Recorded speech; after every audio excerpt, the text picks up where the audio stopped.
तोर भौजाई तो साला एक नंबर के खचड़ी हो, पूरा गांव हिलैले रहल। ओही से तो आवते साला के धके टकरा देनी। हम कम हरामी लेके बनी, तू जानत रे कि ना? वो तो हम जानते बानी।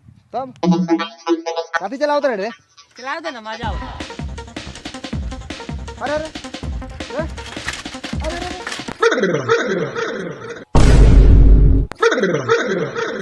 एकरा मातारी के 8 रुपया ले त हमरा माई से झगड़ा रहे। आ तू साला हमर चैन उतारत रे।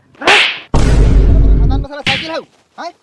ए साला चिल्लात काहे बा रे? आ मरले काहे रे? साला चैन उतरलू, चल चला दिलौ। चलाओ चलाओ। रे बोलो रे साला काला मरले रे। ई बहुत गरीब है, एकर बाप रोज सोहनी करले नु, ओही से घर चलल है। एकनी का साला डेली साग भात खा ले। तोरा नियर थोड़बे कि आलू दमा भात खा ले। रे साला हराम में खाइले आलू दम भात। साला गुजरात में जाके लोहा उठाई ले नु, तो ई साला यहाँ आके हम आलू दम भात खाइले। तू जो साला गुजरात में लोहा उठाई है, आके मीट भात खाई है। ए भोला भैया है साइकिलिया सिखाना दे भाई नु। पैसा है बाटना नहीं खे तो कैसे सिखा दी हट? पैसा लगा के नु किले भाई में। नु भाई एक बार सिखाना दे। चल चल सिखाई लो।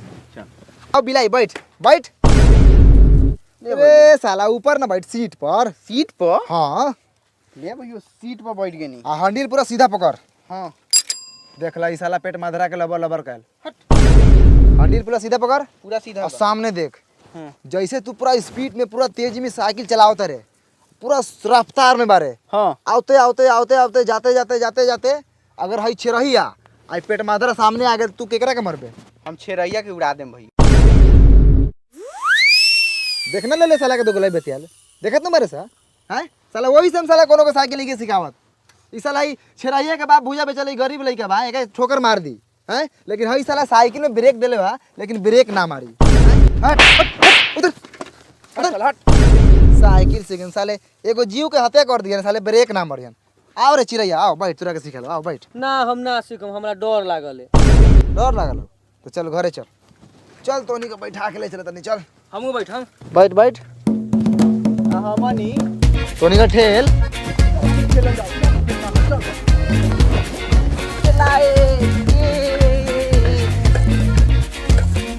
भैया रे आराम से, ना तो जूता में कादो लाग जतौ। हाँ बिलाई हां टप टप ए भैया टप गेल बाबा बाबा बाबा मुकीर। हां भैया अब तू टप आराम से टप टप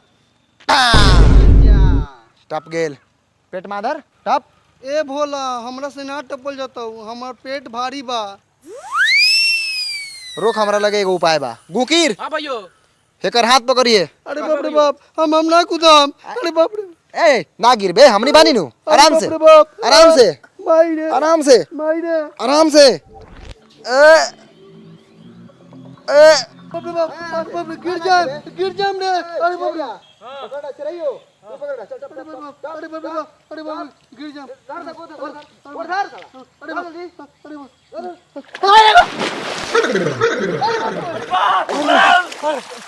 अरे बाप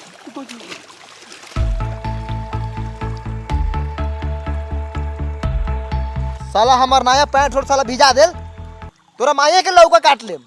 अरे साला हम गिरनी हो का रे कि लौका कटबे? हाउस साला पेट मादर गेले ओकर माई के लौका काट। का हो गेलै? 2-3 गो लौका दे दियाई। बाक साला लौका काटा काटी कइले बा। निकल दे रे भोला, बाहर आ तो पानी से निकल साला।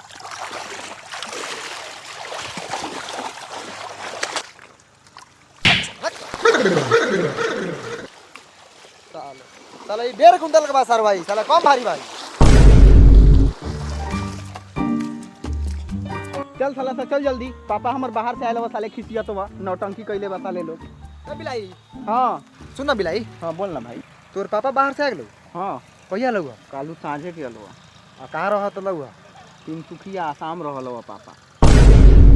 पापा तोहर कल बाहर से अलौ त रात के कहां सुतरलो? रे साला ई सब बात काहे पूछता रे रे? रे साला काहे खिसियत रे साला? कोनो तरह के गरिया नहीं हो का रे? हमरा लगे सुता रहवा का हो बोल।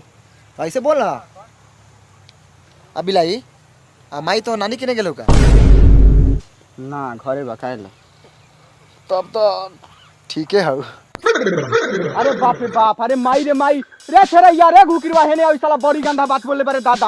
आज मुआदम साले के, आज मुआदे हम, आज साले के लाश गिरा दे। ए रुक रुक रुक, कथी बोल लगा कथी बोल लगा? तोरे बाप अगर बाहर से आताऊ आई साला पूछता कि रात के तोर बाप कहां सुतल तो तू का करबे बताओ साला।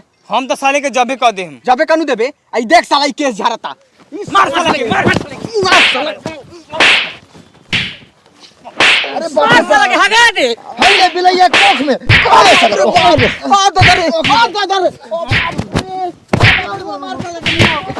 मार साले के।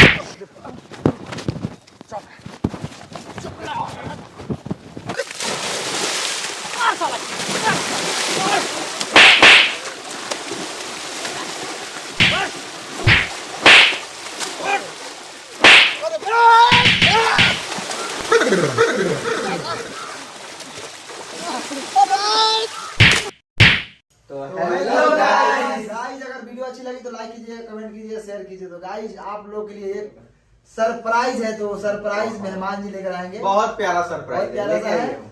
ये रहा सरप्राइज। तो फाइनली सिल्वर के बाद गोल्ड आ चुका है और आप लोगों का ये प्यार है, बहुत बड़ा और आप प्यार लोगों का आशीर्वाद है। बिल्कुल। तो ये हम लोगों को मतलब हमारे पास आ चुका है गोल्डन प्ले बटन। तो हम लोग बहुत खुश है। खोलिए इसको। आप लोग भी कमेंट बताइए। आप लोग ये देखिए हम लोग खोल रहे हैं। मेहमान जी खोलेंगे। तू कहां खोला था रे? मैं रात में खोला था। तो हम लोग खोल रहे हैं, बात बोल रहे हैं। हम लोग ठीक है। बहुत एक्साइटेड है इसको देखने के लिए हम लोग। बिल्कुल बहुत एक्साइटेड है। इसमें डेढ़ साल का मेहनत है। हम अभी तक इसको खोल के नहीं देखे हम लोग कि कैसा है। उल्टा उल्टा तो उल्टे ही दिखाएंगे। चलिए ना ऐसे उल्टे कंफ्यूज कर सुसाइड कीजिए। ऐसे कीजिए, ऐसे कीजिए। तो अभी रुक जाओ। ऐसे वन फाइनली इधर आ गया हमारा गोल्डन प्ले बटन है। और और देखिए यहाँ पे बहुत अच्छा लग रहा है हम लोगों को और चमकता धमकता यहाँ देखिए हाँ। मनी मिराज वाइन्स मनी मिराज 10 लाख सब्सक्राइबर। यहाँ पे दिखाइए 1 कैमरामैन से मैं million गुजारिश करूंगा। मनी मिराज वाइन्स और यहाँ 1 मिलियन सब्सक्राइब यूट्यूब। और ये है शशि भाई बताएंगे। हाँ, और ये है इसमें लिखा हुआ है कि हम लोगों ने 1 मिलियन सब्सक्राइबर पार किया है। इसके लिए हम लोगों को ये सब मिला, यही सब बात है। तो इसको बाद में पढ़ लेंगे हम लोग। और आप लोगों को हम लोग कभी बोलते नहीं है, लेकिन आज बोल देते हैं कि हमारे चैनल को आप लोग सब्सक्राइब कर लीजिए, क्योंकि रियल चैनल हम लोगों का यही है जो 1.5 मिलियन सब्सक्राइबर मनी मिराज वाइन्स। मनी मिराज वाइन्स। जो लोग अगर चैनल बनाए हैं तो भाई बिल्कुल। सब्सक्राइब कीजिए और आप लोग को हमेशा इंटरटेन करते रहेंगे, लाइक कीजिए, हंसाते रहेंगे। कमेंट करना ना भूले। हाँ, बिल्कुल बिल्कुल। और सबसे एक बात है, फेक चैनल के लिए बोल दो। फेक चैनल को लोग जानते हैं कि हम लोग के रियल चैनल है, तो बहुत लोग बनाते हैं हमारे नाम से या हमारे थंबनेल लगा के, तो उस पर ध्यान ना दे। जो हमारे रियल चैनल है उस पर सिर्फ 23 वीडियो है और ये वीडियो लगा के 24 वीडियो ही हुए हैं बस। मनी मिराज वाइन्स। बहुत बहुत शुक्रिया। तो आप लोग मनी मिराज वाइन्स एक चैनल और- को सब्सक्राइब एक और कीजिए। जंग है तो डायमंड डायमंड। वो भी आप लोग का प्यार मिलेगा, आप जरूर लोग आएगा। पूरा कर दीजिएगा, पता जिस है तरह बहुत प्यार देते गोल्ड हैं आप। मेडल मिला। चलिए guys, thank you so much. ऐसे ही बने रहिए। बाय।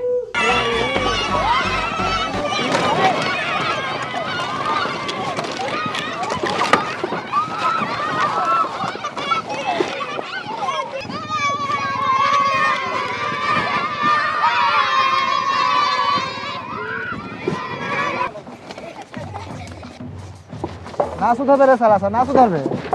आए साला कहिए घोड़ा और टांगा ना देख ले बरे सकार है रे। बरे बरे बस आइए गेल, बस बस आइए गेल बनी। थोड़ा और चढ़ा दा ऊपर। बस बस बस बस हो गेल काका हो गेल। रुक जा जान, बाप रे बाप। रोका पैसा देते हैं तोरा के। प्रणाम बाबा। खुशी रह बाबू। आ गई लो ना नहीं आयल। जा साले तू ना सुधरब। तू सुधरनु गेला? देखा तरह ना गेले, पूछा तरह ना गेले का। ए रानी कारे धन का दिन तोहर रे सोगनी तू का मान ढंग कइले हमरे मान लसाल लसाल के मारे में तोहरा के। रे सोग मरानी बोल रे ना, तो हर बोल। कमी नहीं खाइले रे रे हम अपना भतार के कमी नहीं खाइले ए हम तो कमी देखा नहीं के खाइले। खाई ले। ई का होता रे? ई का होता? हट भर बाबा तोरा से हमरा बातचीत नहीं करे की देख बहू देख हट के वही। बोलता माई है। प्रणाम बाबूजी प्रणाम। देख मर मर मर मर मर मुआ दे मुआ ना दे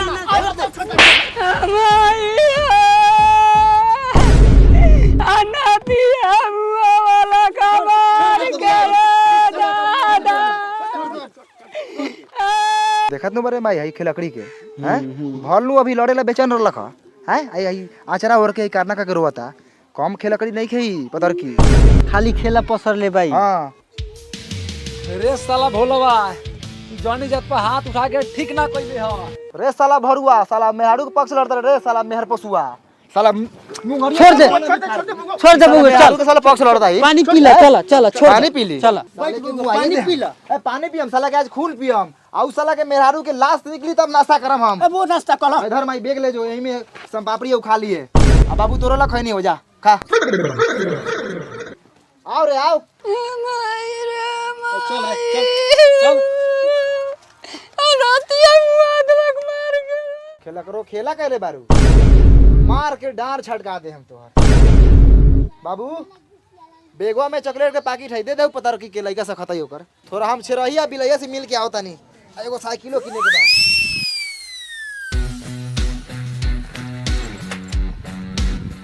चिबो चैला हई पकड़ हमर खइला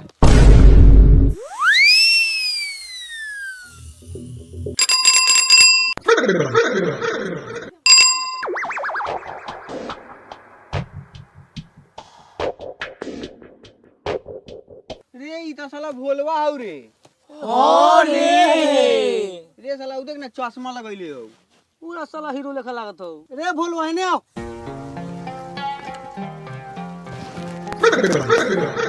रे साला माथा पे उठा के साइकिल काला ले आवत रे अबके तो खरीदनी है 300 रुपए में पंडित जी से अरे ई कैसेट लगैले बनाया ने कहां से रे सब खरीद के लगानी है फ्री में थोड़ी लगानी है ए हट टूट जाई रे साला नचावे दई ना खिया थोड़ी जेतो साइकिल वाला बनता रे करे हमरो बियाह होए वाला बा साइकिल मिली हमरो भाई पेट माधरा से कौन शादी करतई हो घर हउ रहेला एगो तो मरे के घर है ओई में बकरी बाल बच्चे बाबू मतारी सब तो ओई में रहलिस कौन देतौ बेटी तोरा के रे कैसे ना होते तेरी हमर मौसी नु एकर शादी लगावत हई रे साला तोहर अपन घर ठीक हौ दूसरा के बारे में बोलत रही साला तोहर बाप मतारी भाई भौजाई साला दिन भर साला के चाइन कइले रहल साला